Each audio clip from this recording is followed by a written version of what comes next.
I saw a recent stat of 43% of small businesses are not satisfied with their current agency that they're working with. Once you have 3 or 4 freelancers out there, is that really less expensive than hiring an agency? And I always get asked, what's my ROI going to be? I say, I don't know. They'll say, well, what do you mean? Aren't you a marketing expert? I say, yeah, but I have not worked with your business in your market today. You got to have somebody who has the right leadership, who knows what's going on in today's world and can leverage the tools and technologies.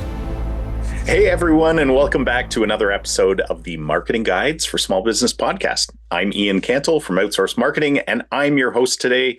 And I'm joined by my brilliant co-hosts and fellow marketing guides, Ken Tucker from Changescape Web, Jeff Steck from Tylerica Marketing Systems, and Paul Barthel, also from Changescape Web. And he gave the little hands up sign too. He did. That was a nice way, Paul. If you've ever asked yourself who should be handling my marketing, then this episode is for you. Today, we're going to try to dive deep into the most common marketing models small businesses use today, and whether that's hiring a full service marketing agency, assembling a team of freelancers, building an in-house team, or leveraging a fractional chief marketing officer to guide your efforts. Each model has its pros and cons, costs, and ideal fit depending on your stage of growth and budget and your goals. So we'll dig into that. I think we'll have some sparkling conversation about this. And so let's jump in. And I'm going to start with you, Ken. What are the biggest strengths and weaknesses of hiring a full service marketing agency? Yeah. Well, I think the strengths are that you've got a one-stop shop for both strategy and execution. And I think the other thing that it does is it eliminates multiple players who may have conflicting interests. For example, if you're hiring several marketing companies all at the same time instead of one single company, then and one's doing Google ads and the other's doing SEO or whatever, they're going to focus on what's going to make them look the best. And sometimes that's going to be not sharing data that should be shared with the other partner who's delivering the service for you. You would hope that doesn't happen, but it does all the time. And everybody, look, the world of marketing right now, it's a hungry world. There are marketing people who are popping up like crazy, who are claiming that they're the end all be all, that they can do this and they can do that. They want as big a slice of the pie as they can, even if they're not qualified to do it. They're gonna make it sound like they can, and so you have to be really careful about that. Having one company that you know and trust that has been doing this for years and is on top of the ever-changing, rapidly changing world that we're seeing, with technology and AI in particular, is super important. The team, if you will, that you're going to get with this full service agency they're going to have multiple specialists. They're going to have people who are good at social media. They're going to have people who are good at SEO, design, graphic design, website design, content creation, paid ads, marketing automation, you name it. And since one company's working the whole program, you should get consistency across channels and the amplification effect that is really what makes digital marketing supercharged when you do it right. And these, a full service marketing agency should have a strong past performance record and therefore have built processes and solution sets in place to where they could rapidly deploy and manage and track the essential things for your clients or for the client. The weaknesses, it may cost more, honestly. You get what you pay for. So, but the nice thing for you as a small business owner is you've got one person to poke when you have a problem. Instead of trying to figure out, is this a such and such problem? Is it a such and such problem? Who do I contact? It gives you that point of contact. So that's another strength, even though the cost may be more. typically, when you hire a single company, there is less flexibility in scope change. A good marketing company is going to have a program that is going to be a monthly retainer based service, and that's going to include a fixed set of solutions. And you need to understand how that works. Now, there may be flexibility within the structure of that contract. So, for example, if you need to amp up your lead generation because business is a little slow, maybe you back off doing some social media posts and then reinvest that in a PPC campaign, a paid Google ad campaign, and kind of trade a little bit of money within the overall program, to the extent that that's possible. Because not all marketing services within these programs are equal value. So some things are going to cost more to deliver and whatnot. So that's why you're going to have a little bit less flexibility in scope. Communication can be slower than in-house communication, although honestly, my experience is the exact opposite. Too many times, internal people are pulled so many different directions that they actually, and the two hands don't talk to each other within the organization. And so having an outside third party who's got the focus of running the entire marketing program, I think almost always it turns out to be a strength instead of that weakness. Almost always. Now, it depends on who you hire, obviously. Because it's not somebody within your team, there may be some cultural, corporate culture issues. They may not use exactly the same language. They may not be fully understanding of, the true value proposition that you have throughout the entire levels of the organization. That may be a little bit disconnected, but again, this is why you want to vet an agency before you hire them, because they should make that a non-issue. But it is a real issue and a common issue, unfortunately. And then the thing I like about full service is they can provide that omni-channel comprehensive solution set to give you the most bang for the buck and the amplification, because when you do marketing in concert across all channels and have all channels feeding and optimizing off of one another, you're going to get a substantial uplift than if you did all of these things individually without them being integrated and coordinated. So I think from that perspective, those are the things that I see.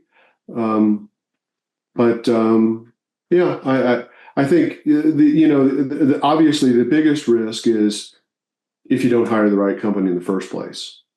Yeah. Now you've got all of your eggs in one basket. And I think that's why a lot of people kind of think, okay, well, maybe I'll hire somebody to do social over here because they say that that's what they're really good at, and I'll hire somebody over here. There are risks on both sides. I think the optimal solution, I'm biased, obviously, because I own an agency, but I think the optimal solution is to buy a full service agency if you can afford to do so. Just make sure you hire the right one. And if you don't know who to hire a marketing consultant to help you select the right solution. Or, like we have a series of small paid engagements, to prove that we're the right company that you should be working with, or to find out you're not a customer that we really can effectively help, or maybe we just don't click. And so spending a little bit of money up front before you make that long-term investment through a marketing strategy audit, through a total online presence audit, through an SEO audit, through an AI audit or a technology audit. I mean, there are really great lower cost solutions to make sure you're hiring the right company. Yeah. Yeah. Great points, all of them, Ken. Thanks for walking us through that. And I think it's, we as agency owners and have all been trained in the duct tape marketing systematic, holistic approach to marketing. We actually see when agencies don't take a holistic, systematic approach to marketing, what the downfall or the weaknesses of that are. And that's why we've all invested in learning that over the years. But oftentimes we'll get called in to do what you just mentioned, Ken, where it's a business. Obviously, something's gone wrong, right? A business is at that point where they're thinking, we're not really satisfied with the results we're seeing. We're not really sure. And this is one of the crazy things. We're not really sure if our current agency is actually performing the way they should be. So we're going to pull in a third-party auditor to do a marketing audit, an SEO audit, whatever kind of audit. And obviously, they do some due diligence to figure out, like, is this a good company to do the audit? Are they a company we would want to work with in the future? Because once you start down that path, from my perspective, the audits are a wonderful way to prove our value to businesses that are really unsure of themselves. But I am always amazed at the number of businesses that, first of all, are disenfranchised with their current agency. And I saw a recent stat of a small business survey that said, I think it was 43% of small businesses are not satisfied with their current agency that they're working with. And that shocked me. Doesn't shock me because I see it. It shocks me because I didn't think it was actually that prevalent. And it's, to me, that's a wake up call also, just to, hey guys, we gotta keep our agency sharp. We got to keep the communication really clean and clear with our clients. And of course, we have to deliver excellence in everything we do. And yeah, but I agree. I think the agency model, when it's done right in a systematic approach, has the best chance of success than some of the other models we'll talk about. Ian, to that point about the churn in the marketing agency world, I think part of that is self-imposed by a lot of the players in the industry, a lot of the other agencies, and let's even back up. Let me make the distinction between a full-service marketing agency and a digital marketing agency. There's a lot more to marketing than just digital. Online presence, social media, email. There's offline. There's networking events. There's trade shows. There's seminars that you can put on and attract people to. There's going to different. There's a lot more to marketing a business than just digital. So I really don't like the term digital marketer, but I think a lot of that churn comes from. I think Ken hit on it early on. You've got a lot of marketers. I was going to say so-called, but they are marketers. They're just not full-service marketers. They're doing social media only, or they're building websites only, or they're doing ads only. And the problem with that is when the only tool you have in the toolbox is a hammer, all of a sudden everything looks like a nail, right? Yeah. So you really need to engage with somebody that, if they're not full service, they at least have the right set of services for your business. And the reason I'm qualifying that a little bit is we don't position ourselves as a full service marketing agency because there's a few things we don't do. We don't do mass media buys, traditional radio, traditional TV, billboards. We don't do true public relations. And the reason we don't do those things is because they are very high dollar items that the businesses we work with, our ideal clients, aren't going to spend money on. So you don't need to go to Madison Avenue, marketing advertising agency that can do everything in the world and do it for millions of dollars. You need to find the right full service or almost full service agency that can meet your needs. And then the value comes from, as you hit on, not having to manage multiple vendors, multiple relationships, and having a coordinated approach by design that plays well together. Yeah, one of the, and Paul, I want you to jump in too if you have some thoughts related to this, but one of the things I really wanted to draw people's attention to, and it'll become clear as we go through the other models as well, is that when you hire a full service agency or a comprehensive agency, if we want to use that term, you're getting the marketing leadership as well as the strategy, as well as the implementation, as well as the reporting and the partnership, if you choose that agency well. And that's one of the biggest things that you don't get in a lot of other models is that leadership and the expert implementation. And hopefully that honest partnership of coming alongside you and saying, we're here to be a part of your business and to help you grow and succeed. And when you have that partnership, it's a beautiful thing. And to just kind of dovetail off of that, you got to have somebody who has the right leadership, who knows what's going on in today's world and can leverage the tools and technologies that are available. There are a lot of great marketing agencies out there that have tremendous past performance records. They've delivered good results for great results for their clients, but they're becoming dinosaurs because they haven't embraced AI and figured out a way to leverage the power of AI strategically to execute for a client. You can use AI pretty simply, but the strategic implementation and use of AI is really what's going to be the massive difference maker. And we're on the precipice right now where there are going to be mass numbers of marketing agencies that are just going to go away because they don't know the technology and they haven't stayed in tune. And they're going to be overrun. Yeah, or they'll have a very painful transition, right? That's one of the, when people ask me how large my team is, and I tell them like we're a pretty lean, small team, but part of the strength of that, obviously, there's strengths and weaknesses to everything, but one of the strengths is, man, we're super nimble and we're super responsive, meaning not just responsive to our clients' needs and communication, because we are, it's responsive to what's happening in the marketplace as a whole, like what you're talking about, Ken, but then even, in a macrocosm way, what's happening in our clients' immediate marketplace, where large businesses or large agencies have a real hard time being nimble, being proactive, being responsive in those kinds of ways. So again, there's trade-offs always, but yeah. Paul, anything to add?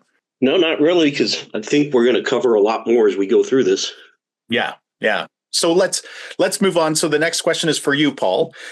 When is it a smart move for a business? And I don't even like the way I worded this question, but we're transitioning from agencies into talking about freelancers for marketing. So a small business leveraging freelancers to do their marketing instead of an agency. And oftentimes, the way it was worded originally, it sounded like people are making this conscious choice between the two, but usually people start with the freelancers, right? Because it's the cheapest way to get started. But maybe talk about that, like the freelance model for getting your marketing done. Yeah. So if you're basing your marketing decisions solely on price, that's a problem right there. And the issue with freelancers, and I don't mean to diss on anybody, but the real issue is that if you need help with a specific thing, I never advocate just doing cost pay-per-click by itself, no matter what platform it is, because everything's holistic now. Nothing is siloed, not anymore. And the biggest problem with freelancers is, first of all, now you have to manage multiple people. And if you have, let's say you have one person writing content and another person doing SEO, and you have somebody else build your website, well, the person building the website or writing the content may not really understand SEO. So the content can, and we've seen this in the past, where you really can't make that content SEO friendly, because it may be from a writing perspective, may be a great writer, but they don't understand anything about SEO. Same thing with building websites.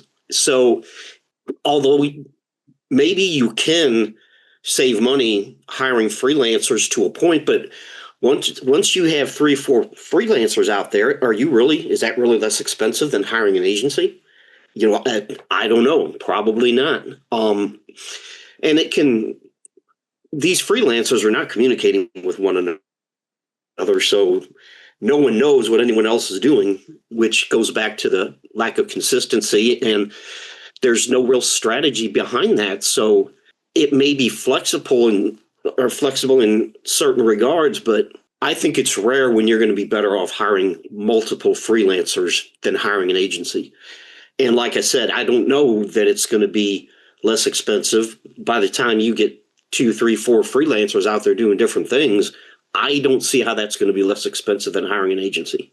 I think, I think that you can always make a case for a one-off scenario to hire a freelancer. So, for example, if you're launching a brand new product and you need, a logo and design work done for, for that particular product or even a service, maybe hiring somebody who's really good at creating those types of assets could be beneficial.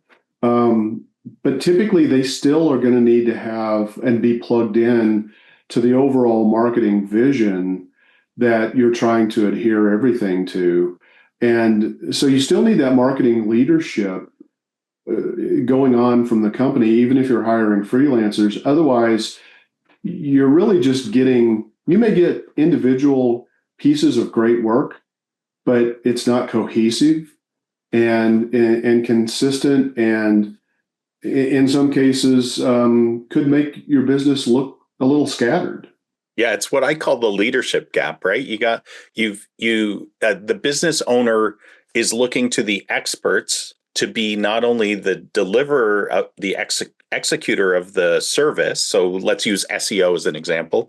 But they're also looking for them to guide them as a business in what they should be doing, except in the freelance world, the freelancer's always looking for direction from the business owner because they're seeing you as the project manager and the ultimate leader of the project. It's not like in a business where you can eventually train people under you to understand the vision, the tone, this is our brand. Much harder to do in the freelance world. I freelanced in the past, way back in the day. I use freelancers occasionally for very specific jobs because, to use your tool analogy, Jeff, with the hammer, everything looks like a nail, right? And sometimes in order to stay lean as an agency, we're not going to retain, staff members that can do highly specific things that we can hire for when they're needed because they're only needed sporadically. And so that's when we might reach out to either a trusted partner, agency or vendor or freelancer to come in and support us in our efforts.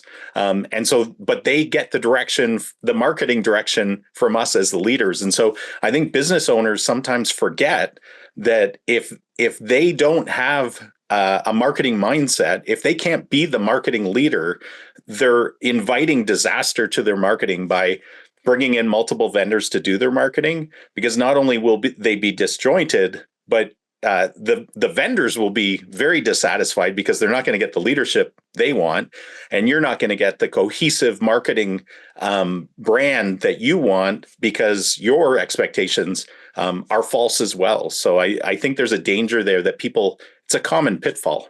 Yeah, go ahead. When Paul. we start talking about very specific projects, you need a logo or you need some kind of graphic design. Most agencies aren't going to do that in-house. They'll say, yeah, we'll take care of it for you. And they probably have a graphic designer that they know or work with that they're going to hand it off to.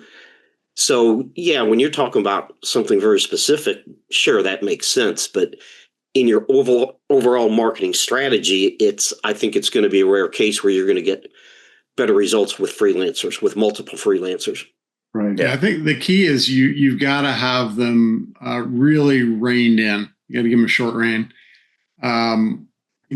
It's one thing to say, "Oh, I'm going to hire a freelancer to do X, Y, Z," but it's okay. Do they know how to do the job? They know what the job do. Take a logo design.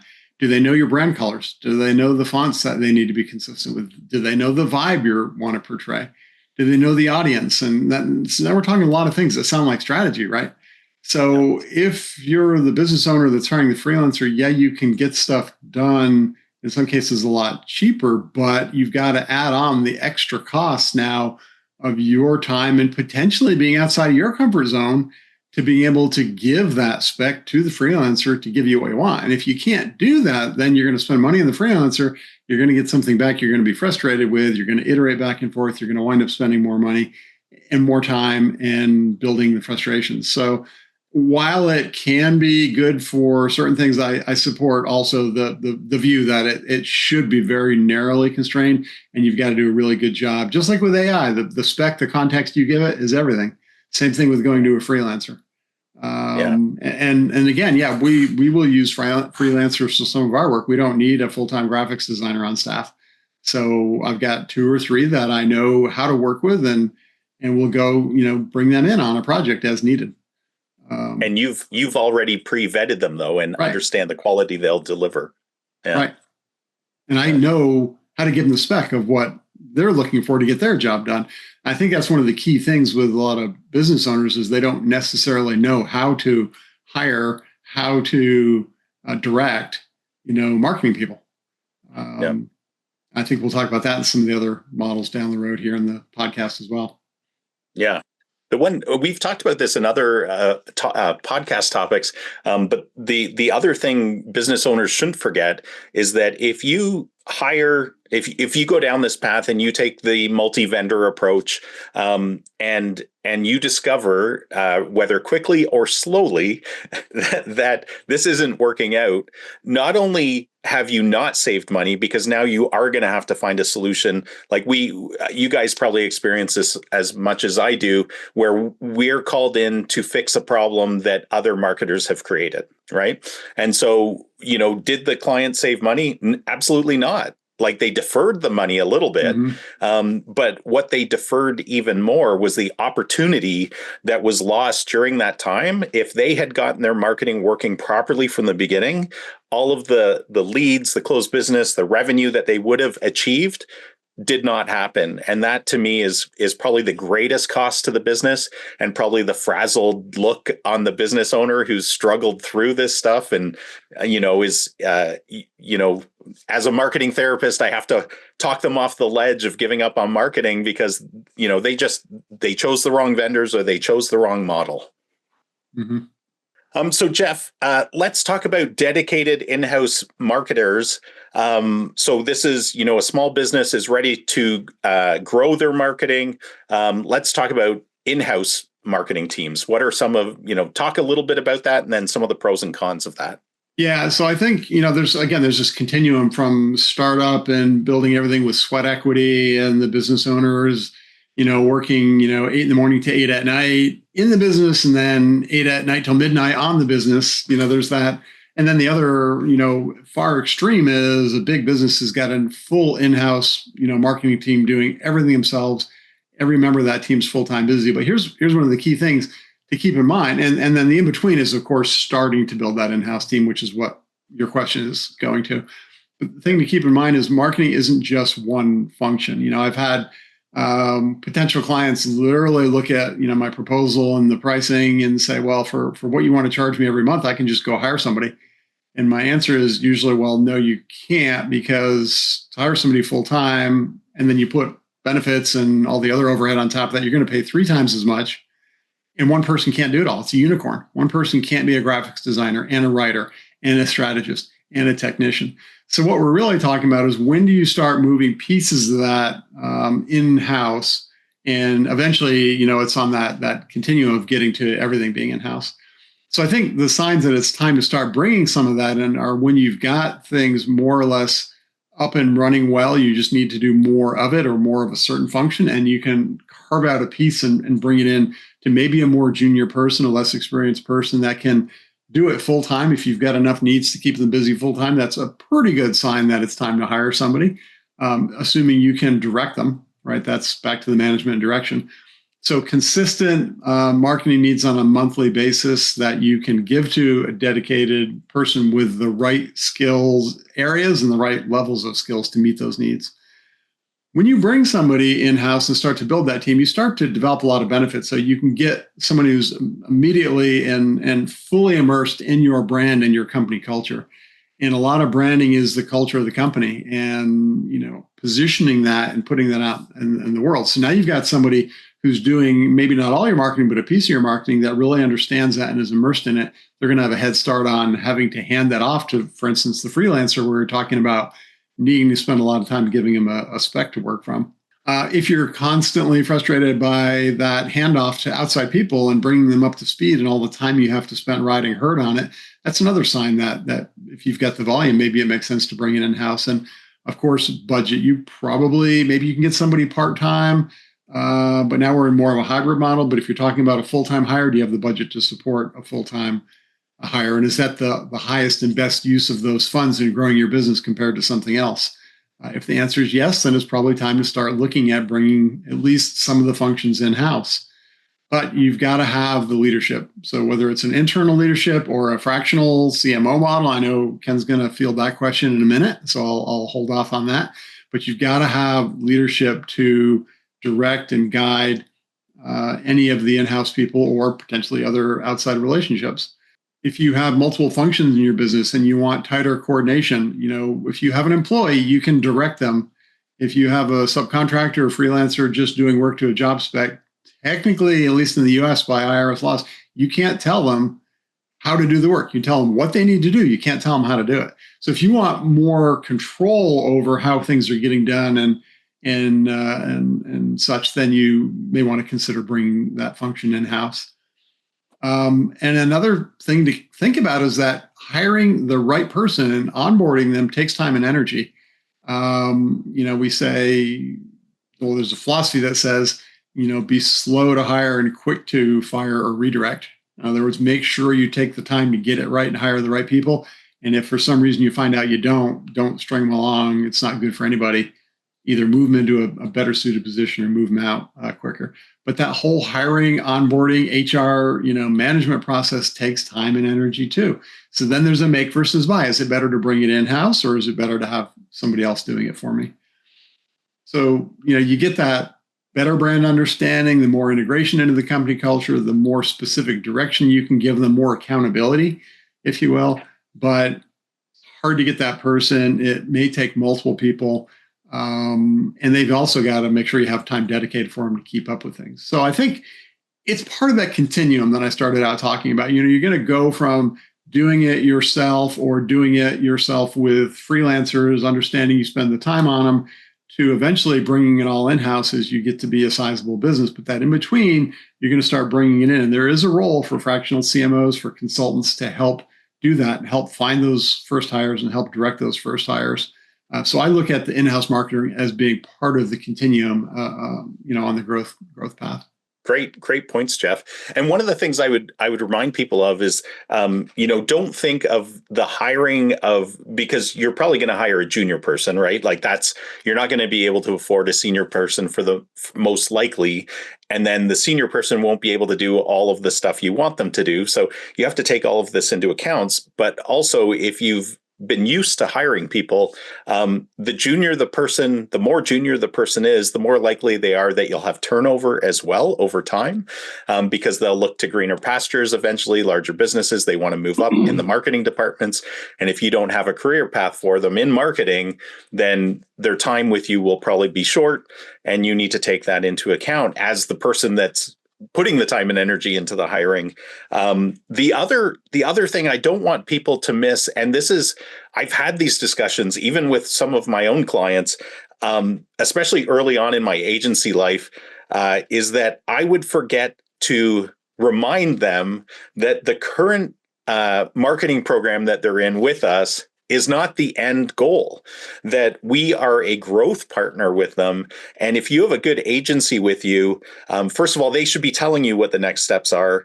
But if you're not getting that, ask them, because jumping to in-house from an agency might be totally wrong for your business.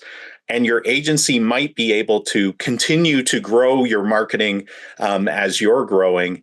And just kind of a case in point to that, a lot of multinational businesses, they're huge, but they actually farm out their marketing to agencies all the time. So it's not like you can outgrow your agency unless the agency doesn't have a growth path for you. So I just want to make that, don't jump to in-house before you talk to your marketing partner. I think that's a real key point. Anything else, guys, on that particular point before we move on? I don't think so. All right. So Ken, let's talk fractional CMO. First of all, what is a fractional CMO? What does it mean? And how is that different from an agency or a freelancer? So it's it could be a third or a fifth of a person. So it's really uncomfortable. No, I'm kidding. So basically, it's hiring a senior level person for a fractional portion of the time, so you don't have to bring somebody on full time. And so, they may or may not have an entire group of people behind them to do the work. It can work really well to have like your in-house team guided by a fractional CMO, for example. You might want to make the investment of hiring somebody in-house, but then also hiring a fractional CMO so that they can provide the right direction. You might even want to hire the fractional CMO first and let them take on the responsibility to make sure you're getting the right people in-house. Fractional CMOs focus on results. They should be driven by return on investment. They should be focused on implementing systems. They should be measuring all of the right things. They have to have the ability to hire and fire the marketing team. Doesn't mean personnel, but if somebody is performing a marketing function and they're not doing the job, the fractional CMO has to have the authority to have them no longer be doing that job. Now, that doesn't mean that the company may fire them. You may be able to shift their focus to do other things. Hiring freelancers and outsourcers, or leveraging the power that they may have if they have an agency that works behind them. There are lots of different things that they could do, but really the focus is, I think, largely senior level leadership. Create the marketing plan, make sure that plan is being executed, making sure that it's being reported, managed, and tracked and optimized to create the biggest impact in terms of return on investment. What's really interesting is that this role used to be really focused on creative. It's now a very technical role. You have to understand the technology. You have to have somebody who has deep enough knowledge to understand the technical implementation of tools like a customer relationship management system and how that might integrate with your operational system. How do you set up your emails and your domain records? They need to have enough visibility and understanding to make sure that the technology is built to drive the business. And more that's including AI. I honestly think the model that I think is emerging very quickly and will be here, it's already here, but it's really going to be here in a matter of a couple of months, is a fractional CMO is going to have a couple of key resources that they leverage in a human quality expert level role. And then you're going to have a team of AI agents built to create Pinterest ads, because you can train AI to be very specific about your business and perform a very specific task really effectively. And so you can actually build out an entire team, and we're doing this right now, of functions that are performed by AI agents there's also a hierarchy there. There are strategy level agents. There are project management and quality assurance agents that will check the work first of the AI agents doing the worker bot level stuff, like creating a Pinterest ad. And so that's why I think ultimately I'm biased as hell. I'll admit it, because I do this for a living and I see the mistakes people make all the time. And I also know that it doesn't take a whole lot to claim that you're a marketer, a digital marketer, or whatever you want to call yourself. Having the senior level expertise to be able to drive the entire marketing and realize all of the tools that are available in the toolbox. And more that's becoming AI. So now how do you have human experts vetting the work and feeding quality of input that's necessary for the AI to generate the capabilities that you want and need? The reality is now, we've got AI models that are already more intelligent than 99% of the humans on the planet, maybe 95% of the humans on the planet. I mean, ChatGPT 4.0 has an IQ of 157.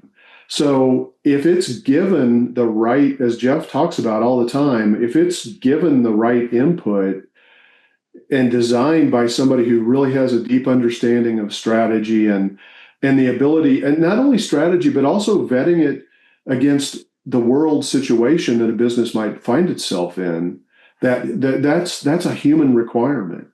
And that's a leadership and a senior level leadership role.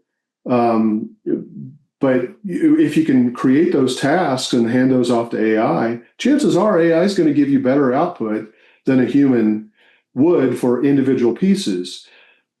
But there still has to be the human element to vet it and integrate it into the overall marketing intelligence that the organization needs.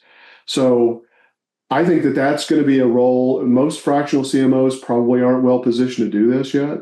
Most marketing consultants move into these fractional roles. They don't have technical chops. They don't know what's required to do the technical work. They don't know how to select the right CRM. They don't know how to integrate all these tools. They may know that they need to have an expert who can go figure that stuff out. That's great. But the more that you're having somebody in a fractional CMO/CTO role for a small business, because we're not talking about massive technology systems for most small businesses. If you're a roofer, you're not going to have, a gazillion different systems, but you probably have a lot more than you think. You have email, you have website, you have social media, you have a CRM, you have an estimating tool, you have a project management tool, for the actual work that you're doing on somebody's roofs. All of that requires gluing together, and it requires a technical understanding of how systems pass data back and forth between each other. And that doesn't work unless you have a systemized approach and you have a big master plan that pulls it all together. Otherwise, you're going to be running into chaos. And if you really want to grow and scale your business, that's what's required in today's age. So I think whether you hire a fractional CMO or whether you hire a marketing agency, they need to have serious AI chops. And honestly, to get the most bang for the buck and the best product out right now, they are using AI to do it faster, better, cheaper, and at a level that has never been available before. But you got to have somebody who's got the hold of the reins, right, and controlling what's going on. Don't let AI dictate to your business what you should be doing. You still need to have somebody driving that for your business. Yeah. Yeah. And Jeff, interestingly enough, Jeff and I are going through some training I think it's like a week away or 2 weeks away or something like that. Yep. Where it is taking this fractional CMO model, but it doesn't have to be in that model. But really looking at how do you create, brand bots and a cohesive marketing system within the AI world that's protected, different from like a ChatGPT bot and that kind of stuff. So as you said, Ken, stuff's developing so fast. But I want to stay on track because I know our time is short. So I'm going to jump to Paul. And Paul, actually, before you do, Ian, can I just add one thing about the fractional CMO? Of course you can. I think the real key thing to think about it is it's from a business ownership point of view and that continuum that I talked about a minute ago. It's when you start saying, what can I move off of my plate? And if you go to the Gary Keller, the one thing, if the one thing that you can do to free up your time to do what you really should be doing is to bring in marketing leadership, and that's what a fractional CMO really is, marketing leadership, then lets that person worry about all the rest of the marketing and frees up your time to be doing everything else you should be doing, all the other hats you need to wear. Great point. I just want to piggyback off that the marketing part of it is not necessarily enough. You'd have to have somebody who understands how to use AI to also operationally improve the business. And that's where technology comes in. And we're going to be seeing robotics become, more and more prevalent. So you're exactly right, Jeff. It is a leadership role. It's absolutely critical. The leader, the strategist, the quarterback, in some cases, the arbiter, right?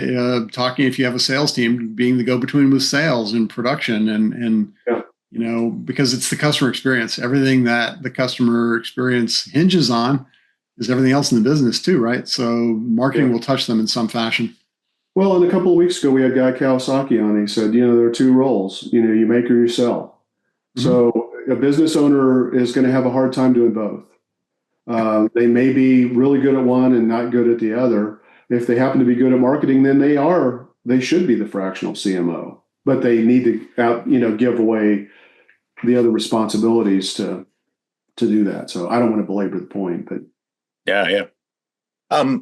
So I want to jump into the next part, and that's really looking at the junior marketer side of things. So Paul, what are the risks of trying to do all marketing in-house? So we talked about in-house marketing, but this is especially, I wanted to draw this out a little bit because I do see this as a common thing that pops up nowadays, especially with the prevalence of AI being available for content creation and that kind of stuff. But what are the risks of trying to do all the marketing in-house, especially with a junior hire?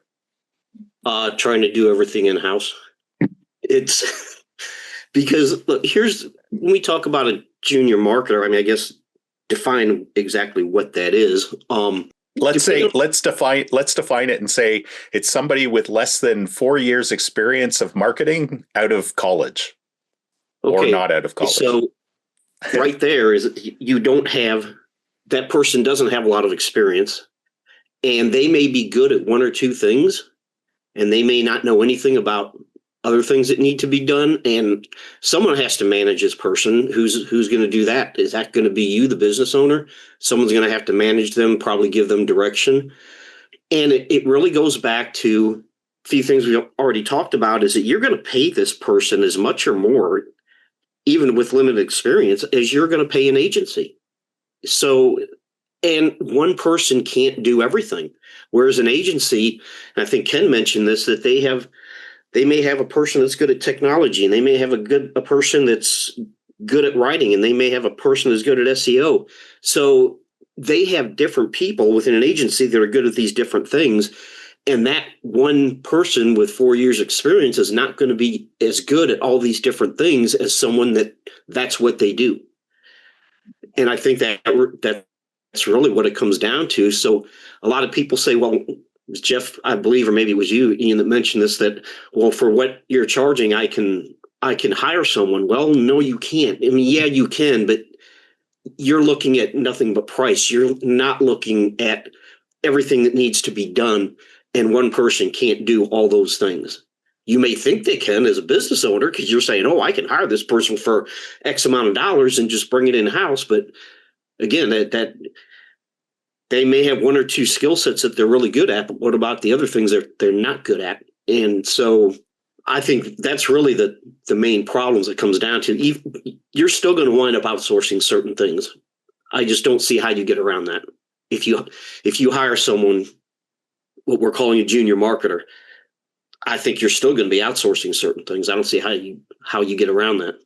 Or the business owner has to keep it on their plate. Or you don't want to fresh out from school, or somebody even with 3 or 4 years experience trying to do all of your strategy. You don't want the person that was hired because they're good at social media. I see that a lot, right? The son or daughter of the business owner, the neighbor's nephew, right? Oh, they're great at social media. I'll hire them from their marketing. Surprise. It's about a lot more than just social media. That means you got to keep it on your plate as the business owner. And we're back to provide the direction, provide the accountability. Just as a quick cautionary tale, we had a client that fell on tough times.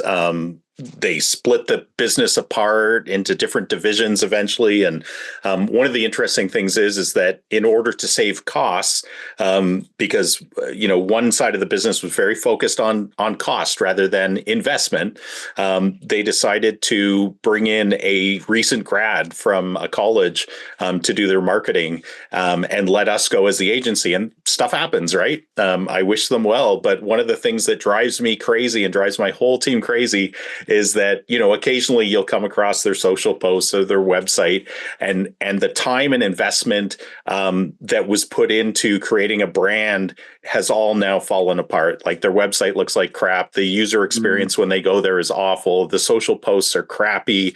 Like, it's just like the perception of that business has gone from a very high perceived value of service down to, this. If I were to choose this business simply by what I saw, I would think, man, these guys are the cheapest. And that's not the way they wanted to position their business at all. And so that's just a cautionary tale of someone I've watched where they chose that route, partly because of circumstances, partly because they thought it would help them from a cost containment standpoint. Obviously, that is not generating business for them in the same way that the alternative could have. Yeah. Sad to watch. I am switching over to Jeff now. How can a business choose the right marketing model based on their growth stage? I thought this would be an interesting question, just because different models can, and I think you've talked about the continuum, so this might be a quick highlight of that, but maybe just give us a quick rundown on that. Yeah, take the words right out of my mouth. I was going to say, yeah, this will be a fairly quick answer because we've talked about the continuum. And it really, in my mind, comes down to, as the business owner, senior leadership, management, what are you willing to do and when are you willing to give pieces of it up and then, use other people to amplify effort and to get more done and enable your growth.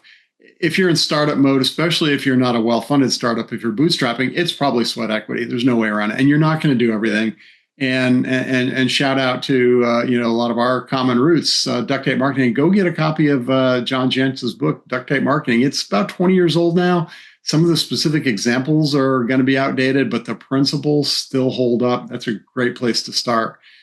Pick what makes sense and then dig into it. And then start thinking about planning ahead. When are you going to bring in some help? Are you going to use freelancers to offload a little bit from your plate, understanding that you're willing to give them a lot of direction? When are you going to bring in a consultant or a CMO or an agency? Are you going to do an agency first and then bring the CMO in to coordinate them and help you hire additional? It kind of is that continuum of from startup mode where you're bootstrapping through growth mode where you've got a few resources and you're willing to bring in some outside help, whether you're an established business or moving toward that, hiring the full team. Let that kind of guide you. But I go back to the ultimate thing being, what is the one best thing you can do that will make the rest of your business easier or better to run, easier to grow, and then focus on that. And it's probably, marketing, leadership with the agency behind it, and then moving toward in-house eventually. Yeah, and remember that it's please get it out of your head that this is an expense column or an overhead column. Think of it as investment. It's like if you get this part right, it's going to lead to greater sales, greater return on investment, and it's going to help you grow your business and take you where you want to go if done right. Right? If it's not done right, it might be overhead. I go back to that Peter Drucker quote. There's only two things in any business that make money for it: innovation and marketing. Innovation is what you do, your product or service that you're delivering, and marketing is how you get the customers coming that you can sell to. Everything else is overhead, as you just said. Yeah, but you got to do it right. Yep. Yeah, that's right. It's good marketing and good growth doesn't happen by accident. That's for sure. Ken, is there a benefit to using a hybrid model? And I don't know how deep we need to go into this because I think we've kind of walked the continuum a little bit and we've walked people through kind of how this could grow. But if so, what does this look like in practice? Yeah, well, so the reality is the best content is often created by the business as they're doing the nature of their work. Home builder.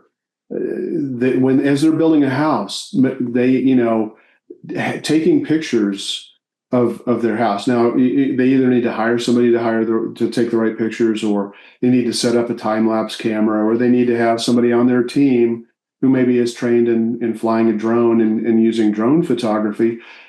But chances are, if they're doing a drone, for example, they may be using that also to inspect the house as it's being built, right? So there's an operational benefit, but then there's also the marketing content capture that's happening. I love it when we're the full service agency, at least on the digital side. We do more than digital, but like Jeff said, we don't buy media, for TV, radio, et cetera, stuff like that. But it really makes our job so much better when there's somebody who can get us pictures in a timely manner if they're building a house or painting a commercial facility, or Ian, I know you work with a lot of dentists, having happy, satisfied patients, showing the tranquil environment of the dentist's office that they've set up because that's a key differentiator for them. The business is often in the best position to capture that content. It can be raw. That's great. We need the raw content. Our job is to take raw content and make it stunning. Yeah. We don't have to be on site to video.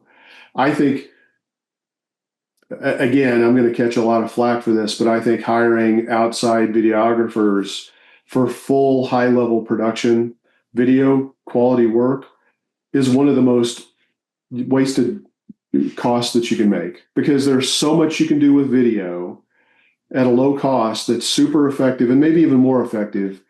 Now, strategically, you may need some of that, but work with your marketing consultant to do that. Don't fall into the trap of hearing people say, we can do this, we can create all these video assets for you for $30,000, and then we've got our marketing content for an entire year.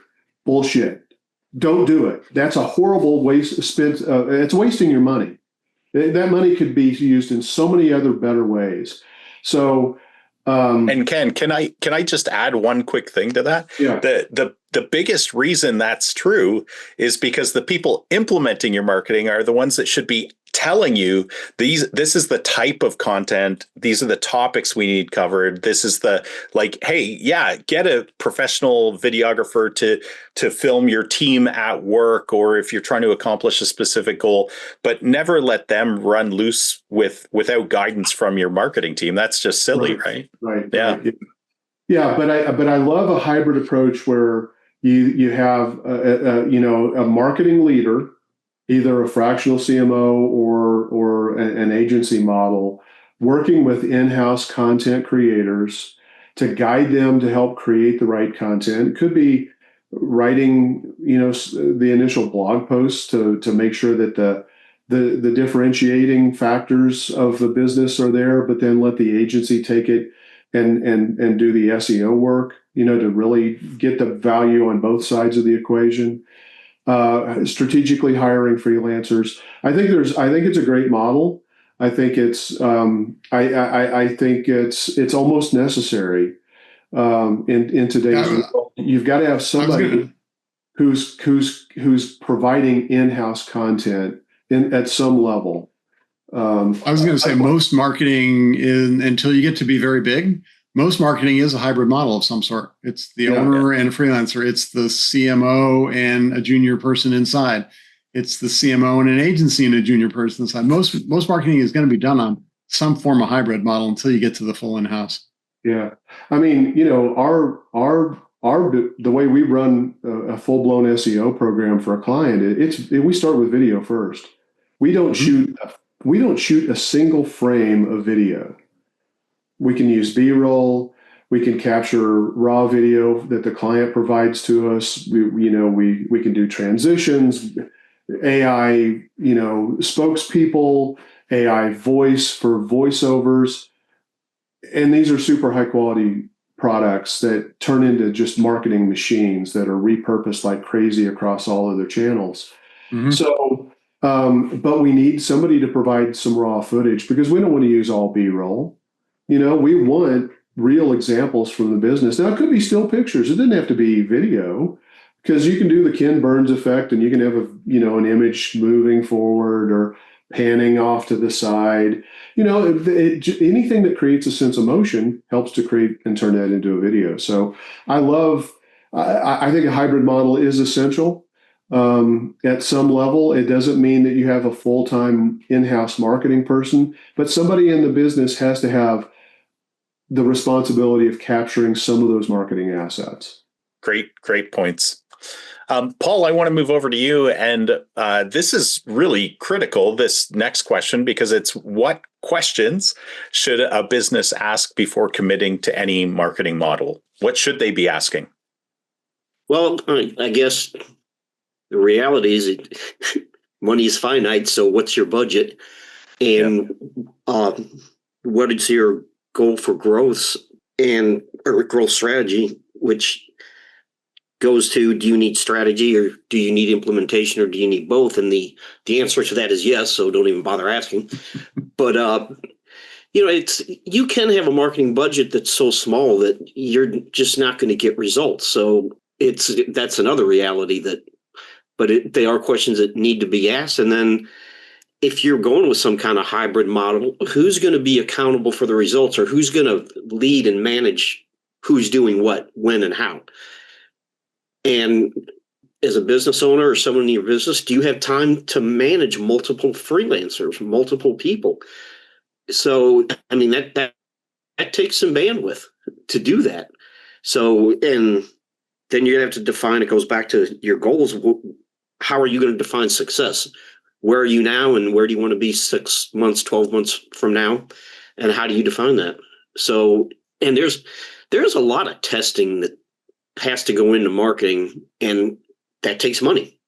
It takes money to do that. So, I mean, I think those are some of the really important things to ask. But I know a lot of small businesses either don't have the money or don't want to spend the money on strategy. But if you don't start there, you're probably not going to get very good results. Yeah. Yeah. There's that famous Sun Tzu Art of War quote that says strategy without tactics is the slowest route to victory, and tactics without strategy is the noise before defeat.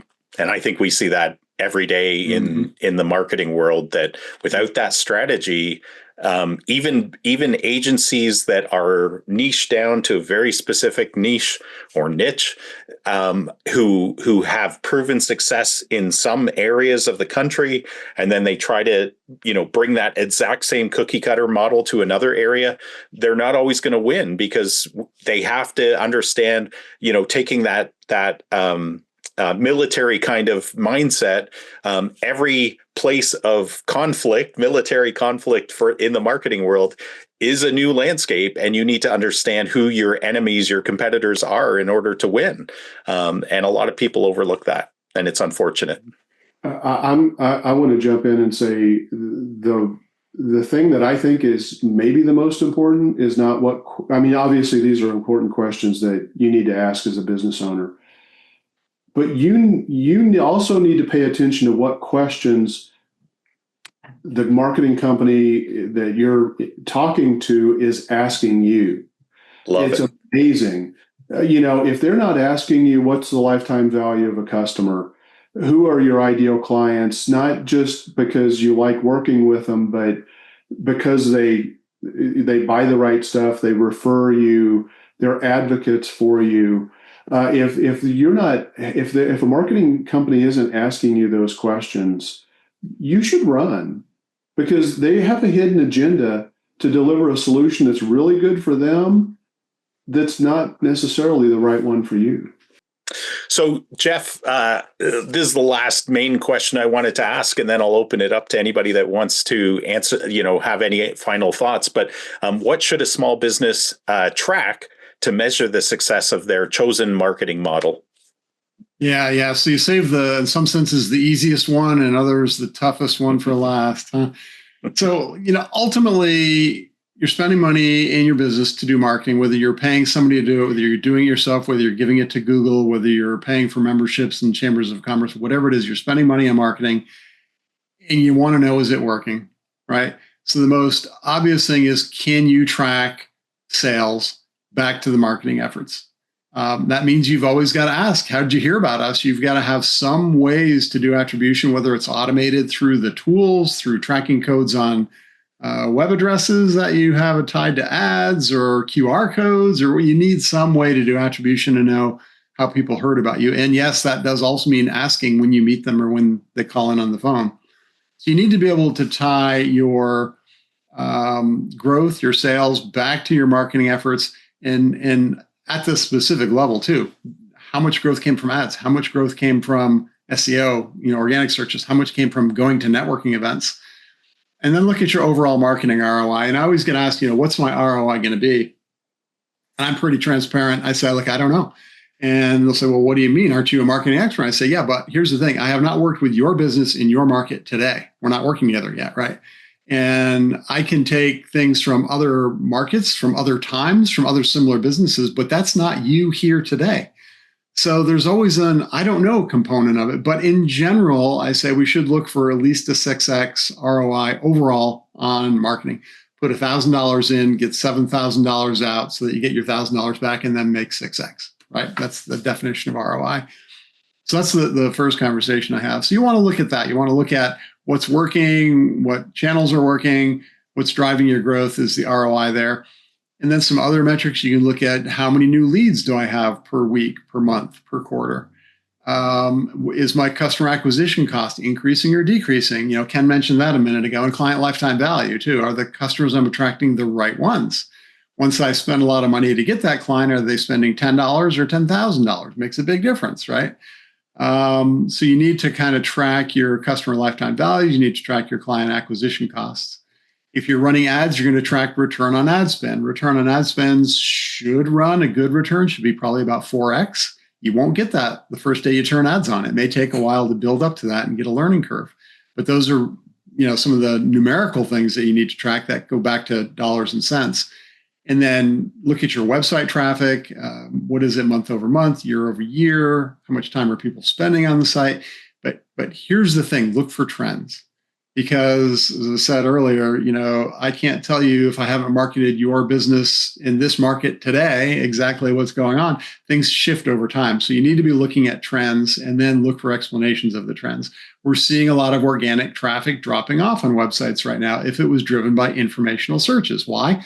Because the AI overviews on the Google and other search results are leading to zero-click instances where people get the information they're looking for without having to go to somebody's website. Is that good or bad? Well, if they're coming to my website and buying something, I don't care if they don't, come to my website to not buy something, essentially, right? As long as the actions, the transactional, the commercial intent is coming, great. But look for the trends, then look for the drivers of the trends. Internally, look for the efficiency of your team. How are they performing? Are they getting everything done?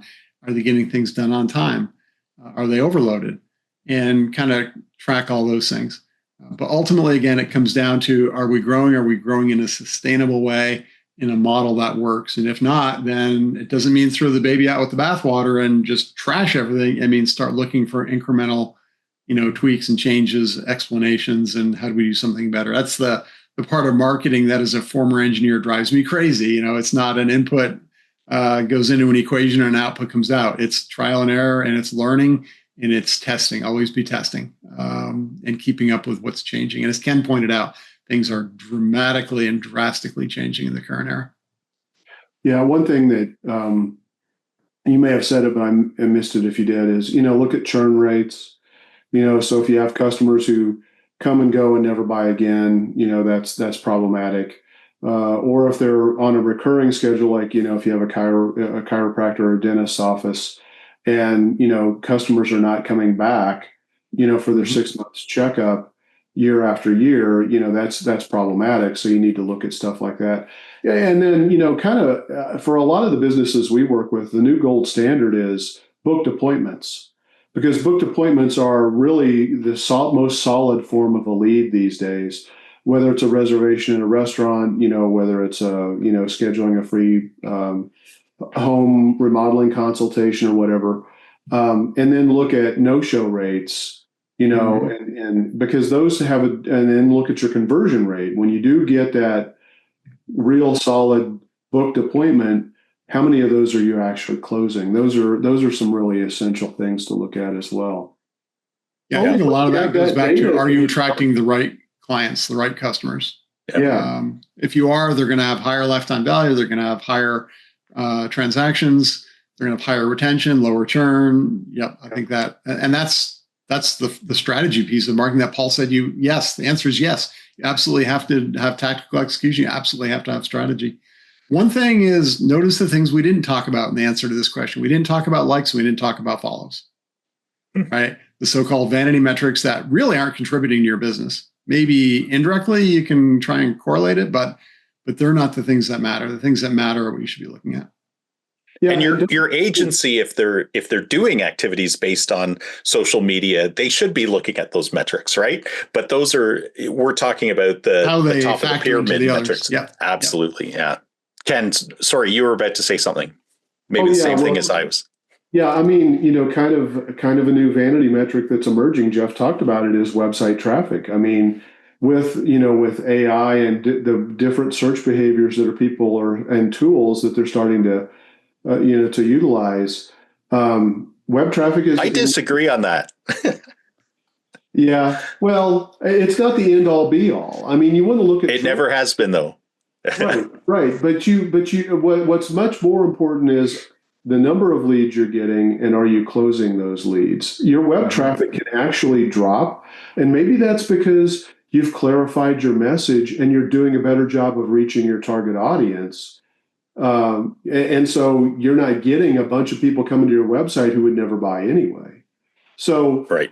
But the duration, the conversions, all of those things will, I actually argue that point quite a bit about your number of visitors is still very, very important, because it's a direct connection between your organic SEO efforts.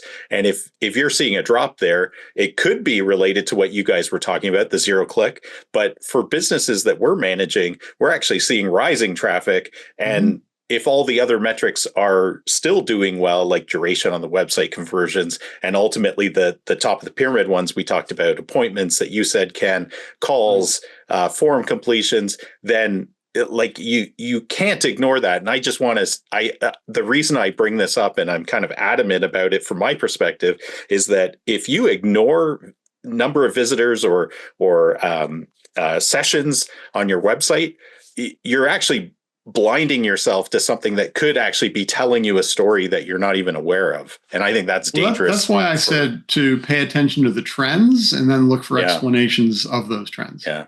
But look at if the explanation is that we had a lot of informational searches we're not getting anymore, but those informational searches never led to anything, it may not be as big a deal as if, conversions in the form of appointments booked or, click to calls have dropped off. But if somebody's just telling you what's important is the overall website traffic without the rest of the context, for sure, you talked about it, that's problematic. And don't fall for that vanity, because they're trying to make a vanity metric seem real sexy to get you to go with them, and that can be dangerous. Yeah. All right. I know we're a little bit over time. Any final thoughts before I wrap this up, guys? Great topic. Yeah, I would just say, I think it's super important that you spend time. I mean, obviously, there's always urgency when you're making a marketing investment, because you want to get that return on investment as quickly as possible. I think it's prudent to take some steps to make sure that you're vetting and hiring the right people to do the job, whether it's a fractional CMO, whether it's an agency, whether it's bringing somebody in-house, a hybrid model, any of the above. And I think one of the best ways to do that is to have and you need to be, free.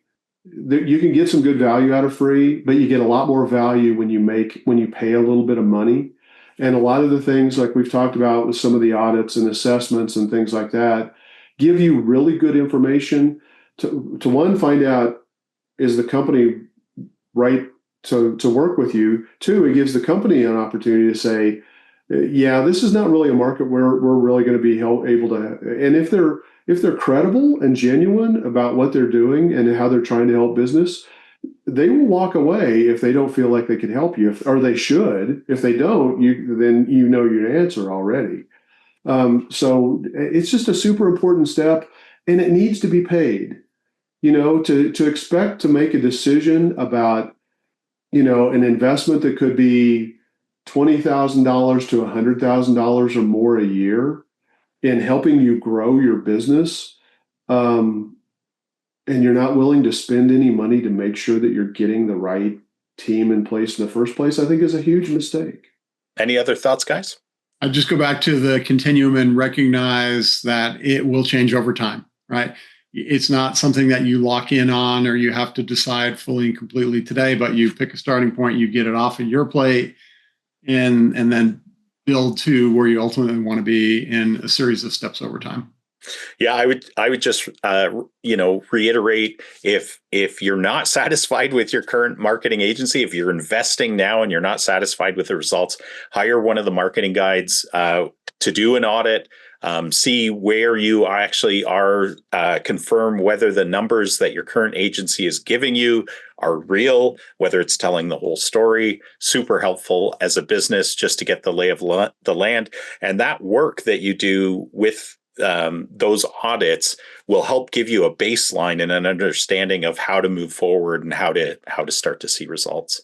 So that's a wrap on this episode, guys. Thank you, Ken, Jeff, Paul, for sharing your thoughts. I think this was a really important topic that's often overlooked and misunderstood because people don't really know what are the models that I have access to. So I hope this deep dive has helped you as business owners that are listening or watching this to understand what your options are and which ones might be a better fit for you right now. And whether you're considering hiring your first freelancer, debating between agency versus in-house, or just curious about a fractional CMO, what they could do for you, remember that there's not a one-size-fits-all solution. The right model is the one that aligns with your goals and your capacity and your resources. So if you found this episode helpful, please subscribe. Please leave a review. Smash that subscribe button multiple times. Share it with your fellow small business owners who are navigating their own marketing journey. And of course, until next week, keep calm and market on, folks. Bye for now.